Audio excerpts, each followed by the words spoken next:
24 Haziran'da Türkiye berber bijartinên 24 Hezîranê ve diçe û ji xênî siyaseta navxweyî mijarên têkilên derva jî di rojevê de germe. Di demên dawî de li Enqereya paytexta Tirkiye derbarê mijara Sûriyê de geşedanên girîng diqewîmin. Di rojên çûyî de rayedarekî Wezareta Karên Derve yê Sûriyê ragihandibû ku ew amade ne li gel Tirkiye bicivin. Piştî vê nûnerê taybet ê Putin yê Sûriye piştî serdana xwe ya Şamê hat Enqereyê û bi serokkomarê Tirkiye re hevdîtin pêkanî. Hefteya çûyî jî şandeyekî Amerîkî hat Enqerê û li ser Sûriye û Mimicê hin hevdîtinan kirin. Herwiha ev demekî ye ku serokkomarê Tirk û Serokdewletê Rûsyayê li ser telefonê dîplomasiya Sûriye dimeşînin.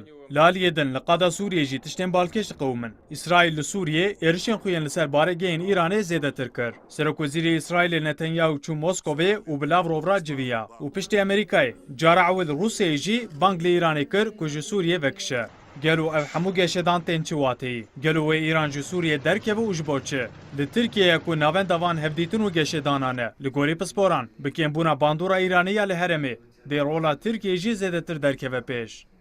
Şimdi Türkiye ile Amerika Birleşik Devletleri arasındaki Wekî ku hûn dizanin di heyama dawî de Amerîka polîtikaya dorpêşkirinê li ser Îranê birêve dibe. Xuyaya ku ev tişt dê li Sûriyeyê rê li ber geşedanên nû veke.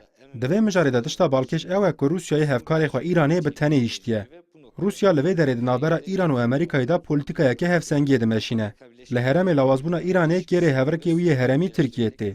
Loma Enqere jî di nava van geşedanan da cih digire. Di heyamên pêşeme de li Sûriyeyê dê li derodora Îranê geşedanên micît pêk bên. Dê ev yek nebe sürprîz. Pisporên têkiliyên navnetewî yên Tirkiye dibêjin. Piştî van geşedanan dê bandora Îranê ya li ser hin welatên herêmê kêm bibe. İran Suriye'den çekilmekle ilgili İran li hemberî polîtika zexteya Amerîkayê dê heta radeyekê xwe vekişîne. Bi taybetî jî wê li Sûriye, Urdun û Yemenê hêzên ku dibin kontrola wê de ye dê heta astekê xwe vekişîne. Ev yek dê li Sûriye bi taybetî jî bandora Tirkiye û Rûsyayê zêdetir derxe pêş.